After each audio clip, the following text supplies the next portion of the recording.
នេះគឺជាវីដេអូបង្រៀនពីការប្រើប្រាស់របស់កាមេរ៉ាសុវត្ថិភាព ECV A7C Dual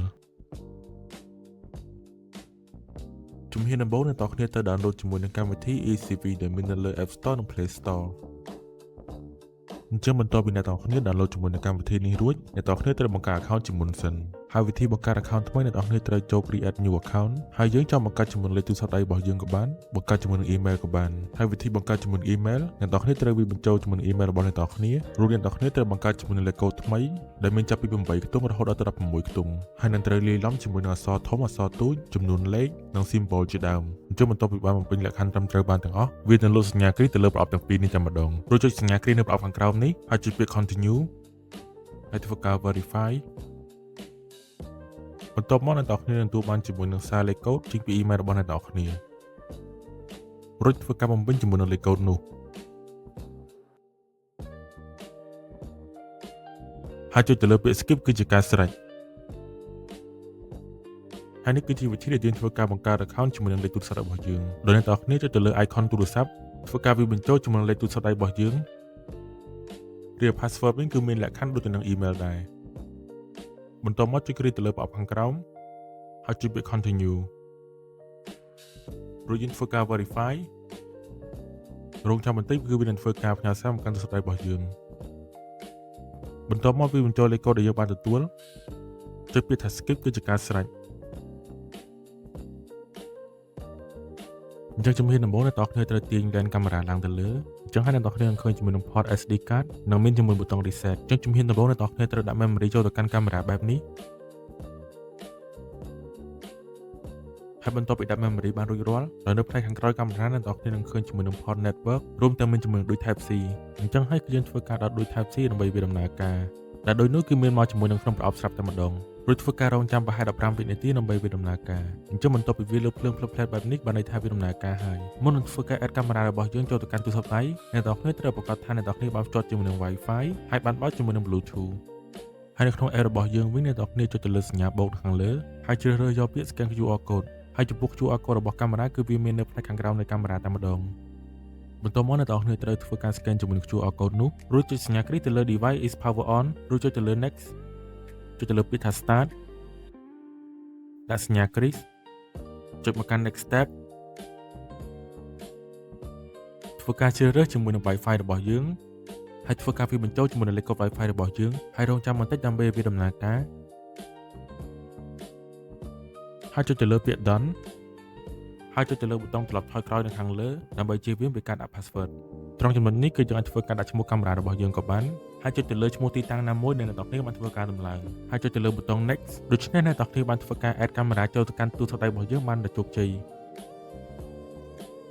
ចំពោះរូបកាមេរ៉ាទី1ខាងក្រោមនេះគឺជាមុខងារ snapshot ដែលវានឹងថតយករូបភាពចេញពីកាមេរ៉ារបស់យើងហើយកាមេរ៉ាទី2នេះគឺជាមុខងារ record ដែលវានឹង record យកសកម្មភាពចេញពីកាមេរ៉ារបស់យើងហើយចំពោះមុខងារ scene playback នេះគឺយើងអាចមើលកាមេរ៉ាម្ដងទាំងពីរ lens តែម្ដងហើយចំពោះមុខងារទី3នេះគឺជាមុខងារបង្វិលដែលយើងអាចធ្វើការបង្វិល lens កាមេរ៉ាបាន360ដឺក្រេនោះហើយបន្ទាប់មកគឺជាមុខងារ view value tab ដែលមុខងារនេះគឺនៅពេលដែលយើងចុចទៅលើ lens fix នៅត្រង់ណានោះ lens បង្វិលនឹងរត់ទៅរកទីតាំងនោះភ្លាមៗតែម្ដងបន្ទាប់មកគឺជាមុខងារ mono play ចំពោះមុខងារ mono play នេះគឺយើងអាចធ្វើការជ្រើសរើសជាមួយនឹង lens ណាមួយដើម្បីធ្វើការ view តែលើ lens មួយវិញហើយចំពោះមុខងាររូប microphone នេះគឺយើងអាចធ្វើការនិយាយឆ្លងឆ្លើយគ្នាចេញពីកាមេរ៉ាមកកាន់ទូរស័ព្ទរបស់យើងហើយចំពោះមុខងារ definition នេះគឺយើងអាចធ្វើការផ្លាស់ប្ដូរគំនិតរូបភាពរបស់វាដែលយើងអាចធ្វើការទម្លាក់តម្លើងតាមការចង់បានបន្ទាប់មកយើងចូលមកកាន់មុខងារ sleep mode ដែលមុខងារនេះគឺវានឹងធ្វើការផ្អាកថតភ្លាមៗដើម្បីរក្សាឯកជនភាពរបស់យើងមុខងារបន្តគឺជាមុខងារ auto patrol ដែលមុខងារនេះគឺវានឹងធ្វើការល្បាតមើលសកម្មភាពជុំវិញដោយខ្លួនឯងតែម្ដងហើយចំពោះមុខងារ360 degree picture វិញគឺវានឹងថតយករូបភាពជុំវិញខ្លួនដែលជាប្រភេទរូបភាព360 degree ហើយត្រង់កន្លែងនេះដែរយើងក៏អាចធ្វើការមើលវីដេអូសារឡើងវិញហើយក៏មានថ្ងៃខែដែលយើងអាចធ្វើការជ្រើសរើសបានផងដែរបន្ទាប់មកទៀតនៅពេលអ្នកនរគ្នាចូលមកកាន់ setting នៅខាងលើនោះអ្នកនរគ្នានឹងឃើញជាមួយនឹងមុខងារ linkage setting នៅពេលអ្នកនរគ្នាបើកជាមួយនឹងមុខងារ multi lens linkage ហើយនឹងបើកជាមួយនឹងមុខងារ human tracking អញ្ចឹងនៅពេលដែល lens fix ចាប់បានសកម្មភាពមនុស្សគឺ lens បង្វិលនឹងធ្វើការបង្វិលទៅរកសកម្មភាពនោះភ្លាមៗតែម្ដងបន្ទាប់មកយើងចូលមកកាន់មុខងារ intelligent detection ដូច្នេះយើងនឹងឃើញជាមួយនឹងមុខងារ human shape detection ដែលជាមុខងារចាប់សកម្មភាពមនុស្សហើយក៏មានជាមួយមុខងារ abnormal sound និង image changing detection ហើយដើម្បីជ្រើសរើសទៅលើការប្រើប្រាស់មុខងារណាមួយគឺយើងចុចទៅលើពាក្យ apply ហើយទៅលើមុខងារនីមួយៗគឺយើងអាចធ្វើការកំណត់ប្រើប្រាស់បានផងដែរដែលយើងអាចធ្វើការបិទឬក៏បើកហើយចំពោះមុខងារ image chain detection វិញគឺយើងអាចធ្វើការបិទឬក៏បើកដូចគ្នា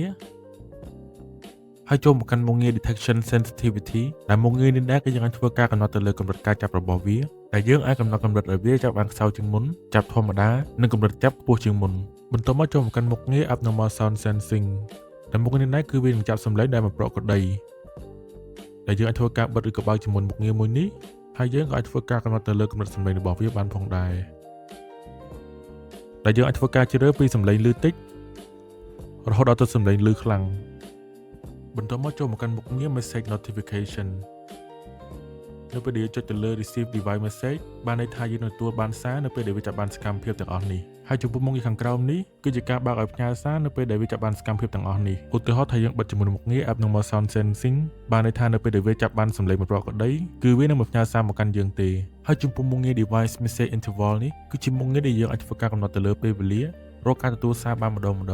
ដែលយើងអាចធ្វើការទទួលសាររៀងរាល់1នាទីម្ដងឬក៏រហូតដល់30នាទីម្ដងឯណោះហើយចំពោះមុខងារ device reminder plan នេះគឺជាមុខងារកំណត់ពេលវេលាក្នុងការទទួលសារដែលយើងអាចបើកទទួលសារគ្រប់ពេលវេលាជាពិសេសអាចធ្វើការ customize ទៅលើពេលវេលាណាមួយជាក់ស្ដែងដូចជាអាចបើកពីថ្ងៃច័ន្ទដល់ថ្ងៃអាទិត្យហើយនឹងមានពេលវេលាចាប់ផ្ដើមនិងពេលវេលាបញ្ចប់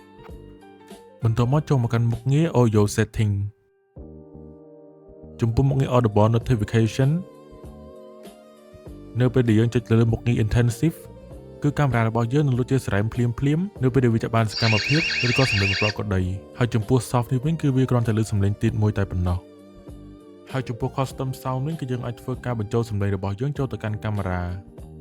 ហើយចំពោះ configure audible warning វិញគឺយើងអាចធ្វើការកំណត់ពេលវេលារបស់វាដែលយើងអាចធ្វើការកំណត់ពីថ្ងៃច័ន្ទដល់ថ្ងៃអាទិត្យនិងពេលវេលាជាក់លាក់ណាមួយហើយនឹងសំឡេងរបស់កាមេរ៉ាបានផងដែរហើយចំពោះមុខងារ audio នេះអ្នកទាំងអស់គ្នាចាំបាច់ត្រូវតែបើកដើម្បីឲ្យកាមេរ៉ារបស់យើងចាប់នៅសំឡេងបន្ទាប់មកចូលមកកាន់មុខងារ image setting នៅពេលដែលយើងបើកជាមួយនឹងមុខងារ WDR នោះវានឹងធ្វើឲ្យ background របស់យើងភ្លឺជាងមុនហើយចំពោះ image style វិញនៅពេលដែលយើងចុចទៅលើ bright គឺវានឹងធ្វើរូបភាពភ្លឺជាងមុនហើយចំពោះ vivid វិញគឺវានឹងធ្វើរូបភាពមានភាពដិតពណ៌ជាងមុនបន្ទាប់មកចូលមកកាន់ day and night switch នៅពេលដែលយើងចុចមកកាន់ auto recommend គឺវានឹងធ្វើការផ្លាស់ប្ដូរមុខងារមើលពេលយប់ដែលស្វ័យប្រវត្តិហើយយើងក៏អាចធ្វើការផ្លាស់ប្ដូរជាមួយកម្រិតពន្លឺរបស់វាបានផងដែរហើយទៅលើមុខងារ enforcing day mode គឺវានឹងធ្វើការបិទជាមួយនឹងមុខងារ eye off មើលពេលយប់ហើយទៅលើមុខងារ enforcing night mode គឺវានឹងមើលជាពន្លឺ infrared នៅពេលយប់បន្ទាប់មកទៀតចូលមកកាន់ជាមួយនឹង night vision mode ជាមួយនឹងមុខងារ black white night vision បានន័យថាអ្នកនរគ្នានឹងមើលជាសខ្មៅជាមួយនឹងពន្លឺ infrared នៅពេលយប់បន្ទាប់មកគឺជាមុខងារ smart night vision ចំពោះមុខងារ Smart Night Vision នេះគឺវានឹងធ្វើការផ្លាស់ប្ដូរអូតូម៉ាទិកពីសខ្មៅទៅជាមើលជា color នៅពេលយប់បើសិនជាមានសកម្មភាពអ្វីមួយដែលឆ្លងកាត់ហើយចំពោះ Lighting Duration គឺជារយៈពេលពន្លឺរបស់កាមេរ៉ានៅពេលដែលយើងមើលជា color នៅពេលយប់បន្ទាប់មកចូលមកកាន់ PT Set Setting នៅពេលដែលយើងបើកជាមួយនឹងមុខងារ Human Tracking គឺវានឹងធ្វើការងាករេតាមសកម្មភាពមនុស្សភ្លាមតែម្ដងបន្ទាប់មកចូលមកកាន់មុខងារ Record List ចំពោះមុខងារ Event Recording នេះគឺនៅពេលដែលវាចាប់បានសកម្មភាពទើបវារក្សាវីដេអូទុកហើយចំពោះមុខងារ 24 Hour Recording នេះគឺវានឹងធ្វើការថត24ម៉ោងតែម្ដងបន្ទាប់មកយើងចូលមកកាន់មុខងារ touch button setting ដែលនៅពេលដែលយើងបើកជាមួយមុខងារមួយនេះគឺគ្រាន់តែយើងចុចប៊ូតុង call នេះគឺវានឹងធ្វើការ call មកកាន់ទូរស័ព្ទដៃរបស់យើងបានភ្លាមតែម្ដងហើយនឹងអាចនិយាយឆ្លងឆ្លើយគ្នាបានផងដែរមួយវិញទៀតបើសិនជាអ្នកទាំងគ្នាចង់ផ្លាស់ប្ដូរជាមួយនឹង Wi-Fi អញ្ចឹងអ្នកទាំងគ្នាចូលមកកាន់ network setting រួចចុចមកកាន់ Wi-Fi ចុចទៅលើពាក្យ start ចុចគ្រីក្នុងប្រអប់រួចចុច next step គឺវានឹងធ្វើការ scan រកជាមួយនឹង Wi-Fi ដែលនៅជិតនោះដូច្នេះអ្នកទាំងគ្នានឹងឃើញជាមួយនឹង Wi-Fi ដែលអ្នកទាំងគ្នាចង់ភ្ជាប់ចំពោះករណីបើសិនជាកាមេរ៉ារបស់អ្នកទាំងគ្នាមានការ error អ្វីមួយចឹងអ្នកទាំងគ្នាចុចចូលមកកាន់ពាក្យ restart device រួចចាំវាបំភ្លេចគឺវានឹងធ្វើការដំណើរការឡើងវិញមួយវិញទៀតបើសិនជាក្នុងករណីកាមេរ៉ារបស់អ្នកទាំងគ្នាលុតពី offline ដូច្នេះយើងត្រូវចុចទៅលើ tray 3ខាងក្រោមចុចទៅលើពាក្យ device setting ចុចទៅលើពាក្យ delete device ចុចទៅលើពាក្យ OK អញ្ចឹងហើយកាមេរ៉ារបស់យើងគឺនឹងត្រូវបានលុបចេញហើយដើម្បីដំណើរការវាឡើងវិញគឺគ្រាន់តែយើង scan ជាមួយនឹង QR code របស់វាឡើងវិញទៅដូច្នេះកាមេរ៉ារបស់យើងនឹងដំណើរការវិញធម្មតា